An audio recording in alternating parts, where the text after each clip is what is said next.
উচ্চ আদালতে যাওয়ার পরে উচ্চ আদালত বলে যে আপনার এই দান করার ভেতরে একটা অদ্ভুত জিনিস আমরা লক্ষ্য করছি। সেটা হচ্ছে যে আপনি যেই টাকা দান করলেন, অর্থাৎ শতত্যাগ করে আপনি দান করে দিলেন এই ট্রাস্টকে, সেই টাকা আপনার ব্যক্তিগত গাড়ির খরচ, ড্রাইভারের খরচ, আপনার দৈনন্দিন জীবনের খরচ, আপনি উড়োজাহাজে করে ভ্রমণ করছেন, বিদেশে যাচ্ছেন, খাচ্ছেন, দাচ্ছেন, ঘুরছেন, জামা কাপড় কিনছেন, এইখানে ব্যয় হচ্ছে। অর্থাৎ যেই টাকাটা আপনার অ্যাকাউন্টে, পার্সোনাল অ্যাকাউন্টে থাকতো, সেইটা পার্সোনাল অ্যাকাউন্টে না করে আপনি এগুলোকে দান দেখিয়ে ট্রাস্টের মধ্যে টাকা দিয়ে ওই ট্রাস্টের টাকা আবার ঘুরিয়ে পেঁচিয়ে নিজের জন্য ব্যবহার করছেন।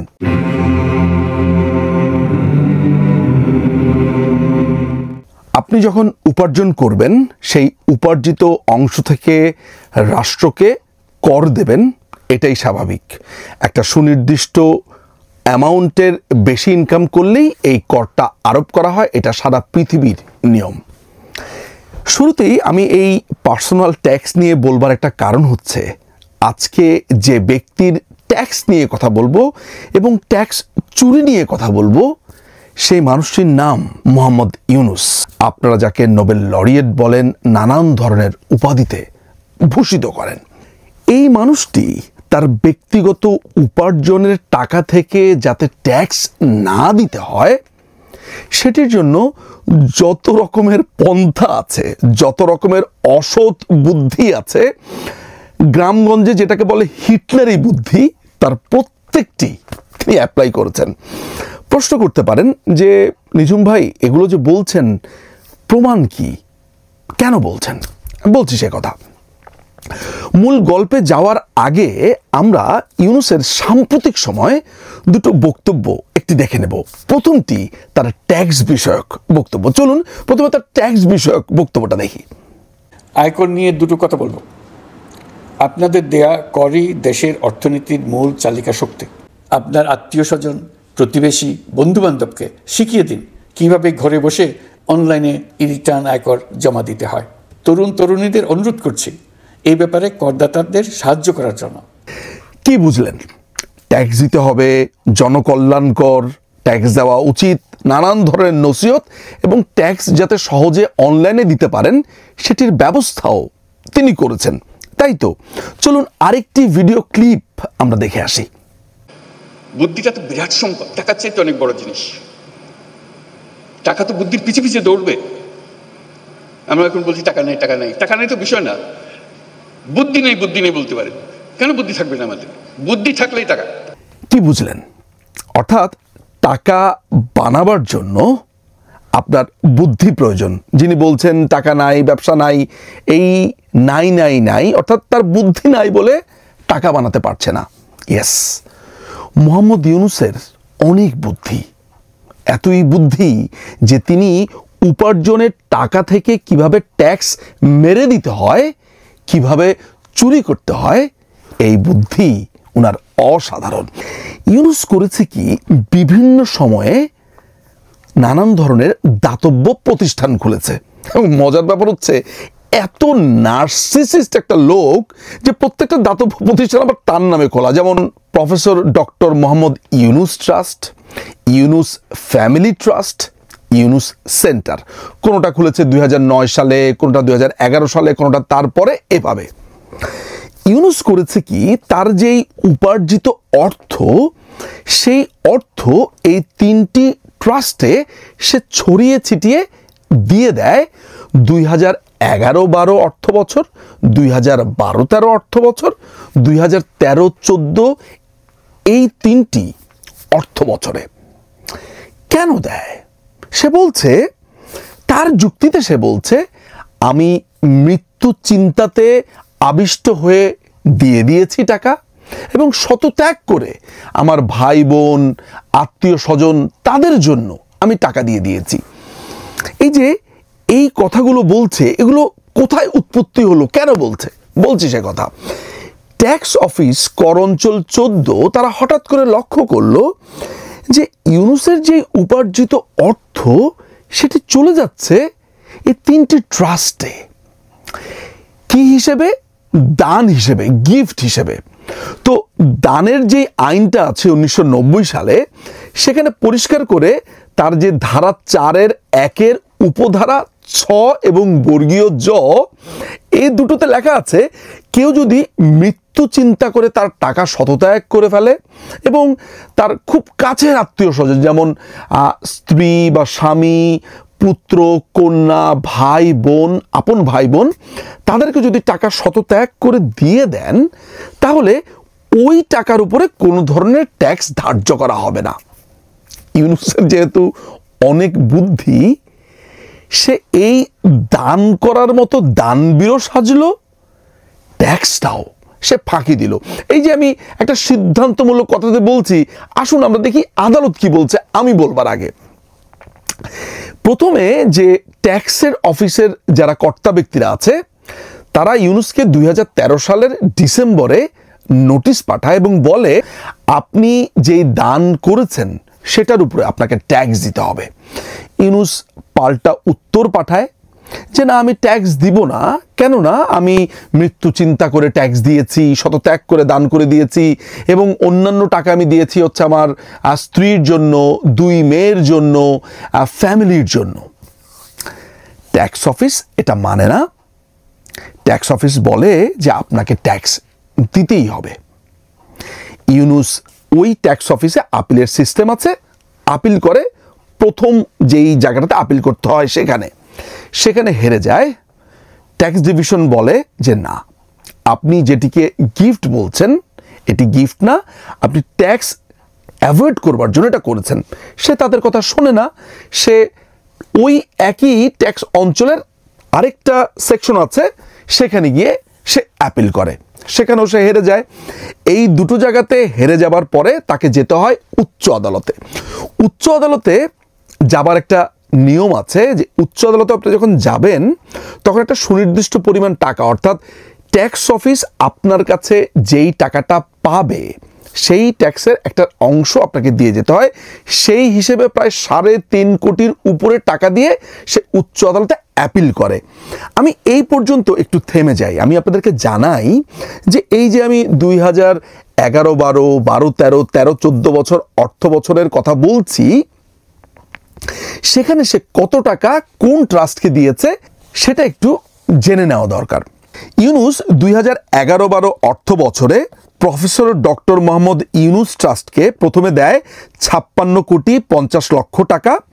এরপরে ইউনূস ফ্যামিলি ট্রাস্টকে দেয় 5 কোটি 2 লক্ষ টাকা। এরপরে ইউনূস সেন্টারকে দেয় 5,69,000 টাকা। 2012-13 অর্থ বছরে ইউনূস প্রফেসর ডক্টর মোহাম্মদ ইউনূস ট্রাস্টকে দেয় 8 কোটি 15 লক্ষ টাকা। 2013-14 অর্থ বছরে ইউনূস প্রফেসর ডক্টর মোহাম্মদ ইউনূস ট্রাস্টকে দেয় হচ্ছে 7 কোটি 50 লক্ষ টাকা এবং ইউনূস ফ্যামিলি ট্রাস্টকে ওই একই অর্থ বছরে দেয় হচ্ছে 15 লক্ষ টাকা। সব মিলিয়ে ইউনূস 2011-12 অর্থ বছর, 2012-13 অর্থ বছর, 2013-14 অর্থ বছরে মোট 77 কোটি 37 লক্ষ 69,000 টাকা এই 3টি প্রতিষ্ঠানকে দান করে। ইউনূস উচ্চ আদালতে যায়। উচ্চ আদালতে যাওয়ার পরে উচ্চ আদালত বলে যে আপনার এই দান করার ভেতরে একটা অদ্ভুত জিনিস আমরা লক্ষ্য করছি। সেটা হচ্ছে যে আপনি যেই টাকা দান করলেন, অর্থাৎ শতত্যাগ করে আপনি দান করে দিলেন এই ট্রাস্টকে, সেই টাকা আপনার ব্যক্তিগত গাড়ির খরচ, ড্রাইভারের খরচ, আপনার দৈনন্দিন জীবনের খরচ, আপনি উড়োজাহাজে করে ভ্রমণ করছেন, বিদেশে যাচ্ছেন, খাচ্ছেন, দাচ্ছেন, ঘুরছেন, জামা কাপড় কিনছেন, এইখানে ব্যয় হচ্ছে। অর্থাৎ যেই টাকাটা আপনার অ্যাকাউন্টে, পার্সোনাল অ্যাকাউন্টে থাকতো, সেইটা পার্সোনাল অ্যাকাউন্টে না করে আপনি এগুলোকে দান দেখিয়ে ট্রাস্টের মধ্যে টাকা দিয়ে ওই ট্রাস্টের টাকা আবার ঘুরিয়ে পেঁচিয়ে নিজের জন্য ব্যবহার করছেন। আদালত এই পুরো টাকার ব্যবহারটা দেখেই বুঝে ফেলল যে ইউনূস ট্যাক্স চুরি করবার জন্য তার পার্সোনাল অ্যাকাউন্টে টাকা না রেখে এই টাকাগুলো ওই ট্রাস্টে দান হিসেবে দিয়ে দিয়েছিল। এখানেও সে হেরে যায় এবং তাকে ট্যাক্স দিতে হবে বলে ওই যে ট্যাক্স কর্মকর্তারা যেই ট্যাক্স দাখিল করেছিল বা ধার্য করেছিল সেটির রায় বহাল রাখে। ইউনূস চলে যায় হচ্ছে অ্যাপিলেট ডিভিশনে, অর্থাৎ উচ্চ আদালতে যে দুটো শাখা আছে সেটির লাস্ট সেকশনে সে চলে যায়। অ্যাপিলেট ডিভিশনও ওই একই রায় বহাল রাখে। এই অ্যাপিলেট ডিভিশনের একটা দীর্ঘ রায় থেকে দেখা যায় যে ইউনূস যে ট্রাস্টগুলো বানিয়েছে সেটির চেয়ারম্যানও ইউনূস, এটার বেনিফিশিয়ারিও ইউনূস, এবং আইনে যেভাবে লেখা আছে যে এটা ট্রাস্টি কারা কারা হতে পারবে আইন অনুযায়ী, অর্থাৎ তার আপন ভাই বোনেরা কেউ না, এটা ভিন্ন ব্যক্তিরা এগুলো ট্রাস্টি, অর্থাৎ আইনের ভেতরে যা যা লেখা আছে সেটাও পালন করা হয়নি। আপনি ইউনূসের বুদ্ধিটা দেখেন, এই যে প্রায় ৭৭.৫ কোটি টাকা ট্রাস্ট প্রতিষ্ঠানকে সে দিয়ে দিচ্ছে, এটার কারণ দর্শকরা নিশ্চয়ই বুঝতে পেরেছেন, যাতে করে সে এই ট্যাক্স থেকে বেঁচে যেতে পারে, ট্যাক্স যাতে তাকে না দিতে হয়। অথচ এই টিভির মধ্যে এসে ভাষণে সে বারবার বলছে যে ট্যাক্স দিতে হবে, আবার সে বলছে যে আমি জানতাম না, এইটা আমার আইনজীবী আমাকে বলেছে, আইনজীবী বলাতে আমি দিয়েছি, আমাকে তো শুরুতে বললেই আমি এটা আসলে দিয়ে দিতে পারতাম, এটা ডিসপিউট হয়েছে দেখে আমি আদালতের শরণাপন্ন হয়েছি যাতে আদালত এটা মিটমাট করে দেয়। কথাগুলো খুব সরল না যে একটা মানুষ জানতেন না বলে আদালতের শরণাপন্ন হয়েছেন, তাই আদালত এটা মিটমাট করে দিয়েছে, খুব সরল শোনা যায়। এইটা তো হতেই পারে, মানুষ অসাবধান হতে পারে, ভুল করতে পারে, মানুষ তার ফেরেশতা না, সেটা আমি স্বীকার করি, সেটা ধরে দেন। আমরা অনেক হয় ভুল করি, আবার সব আমি নিজে করেছি ভুল, দেখুন আমার সঙ্গে যারা আছে তারা ভুল করেছে, সেটা তো হবে। যেগুলো একটা কাজ করতে গেলে ভুল ভ্রান্তি এক জিনিস, অপরাধ আর জিনিস, এই দুটোকে আলাদা করা, একটা ভুল ভ্রান্তি একটা অপরাধ। আসলে ব্যাপারটা তো তা না। ইউনূস একজন অর্থনীতির প্রফেসর ছিলেন, গ্রামীণ ব্যাংকের মতো একটা প্রতিষ্ঠানে দীর্ঘ সময় এমডি ছিলেন, নোবেল পুরস্কারও পেয়েছেন শান্তিতে, পড়ালেখা তো জানেন কিছু। এই অর্থনীতি, তাও পড়ালেখা জানেন বলতে কি, বাংলা অঙ্ক সমাজ না, তিনি অর্থনীতির প্রফেসর। অর্থনীতির প্রফেসর হিসেব জানেন না, এটা বিশ্বাস করতে হয়। অর্থাৎ এই ট্যাক্সটা চুরি করবার জন্য এই ৭৭.৫ কোটি টাকার ট্যাক্সটা কত আসবে তা তিনি জানেন। এসেছিল প্রায় ১৬.৫ কোটি টাকার উপরে। এই ১৬.৫ কোটি টাকা যাতে তাকে না দিতে হয় সেই জন্য সে এই চালাকিটা করেছে। যখন সে উচ্চ আদালতে অ্যাপিল করে সেখানে প্রায় ৩.৫ কোটি টাকার মতো দিয়ে তাকে অ্যাপিল করতে হয়েছিল, আমি আগেই বলেছি। পরবর্তী সময় যেই টাকাটা তার সুদ হওয়ার পরে, ফাইনের পরে হয়ে যায়, সেটি ছিল ১২,৪৭,৭২,৬০৮ টাকা। ২১শে জুলাই ২০২৩ সালে তার বিরুদ্ধে রায় হয় যে ট্যাক্স তুমি যেটা চুরি করেছো সেটা দিতেই হবে। ২৫শে জুলাই ২০২৩ সালে এই ট্যাক্স চোর তারা ট্যাক্স দেয় এবং আবার বলে আমি ট্যাক্স দিয়ে দিয়েছি। কোনো লজ্জা নাই, কোনো শরম নাই, এবং এই দেশকে এই ক্ষমতা দখল করে সে এখন এখানে এসে বলছে ট্যাক্স দিতে হবে, ট্যাক্স কল্যাণকর, রাষ্ট্রের জন্য ট্যাক্স দিতে হবে। কিন্তু কেউ তাকে প্রশ্ন করছে না যে মোহাম্মদ ইউনূস, আপনি যে এই ট্যাক্সের কথা বলছেন, যে এত ভালো ভালো কথা বলছেন, তো আপনি এই ট্যাক্স চুরি করবার জন্য নিজেকে দানবীর সাজিয়ে ওই ট্রাস্ট অর্গানাইজেশনগুলোতে টাকা দিয়েছিলেন কেন? আর যদি আপনি টাকা দিয়েই দেন একটা দাতব্য প্রতিষ্ঠানে ট্রাস্ট করে, শতত্যাগ করে, মৃত্যু চিন্তায়, তাহলে আবার ওই টাকা আপনার ব্যক্তিগত খরচে ব্যয় হয়েছে কিভাবে? এগুলোর উত্তর দিতে পারেনি। সবচেয়ে মজার ব্যাপার হচ্ছে, আদালতে গিয়ে ইউনূসের লয়ার মিস্টার জিন্নাত আলী বলছে যে না না, মৃত্যু চিন্তার কথা আমরা বলেছি, এটা ভুল কথা বলেছি, আমরা এটা ফেরত নিলাম। অর্থাৎ মৃত্যু চিন্তার যে কথাটা প্রথমে বলেছিল, ধুয়ে উঠিয়েছিল যে আমি মৃত্যু চিন্তায় টাকা দিয়ে দিয়েছিল, সেটা আবার উচ্চ আদালতে গিয়ে তারা ফিরিয়ে নেয়, যুক্তি ফিরিয়ে নিয়েছে। 4.6 মিনস কন্টেম্পটেশন অফ ডেথ, কিন্তু আমরা কন্টেম্পটেশন ডেথ ছিল না, আমার মানে মৃত্যুর ভয়, এটা ভুল করেছেন আমরা, ওইটা আমাদের ভুল ছিল।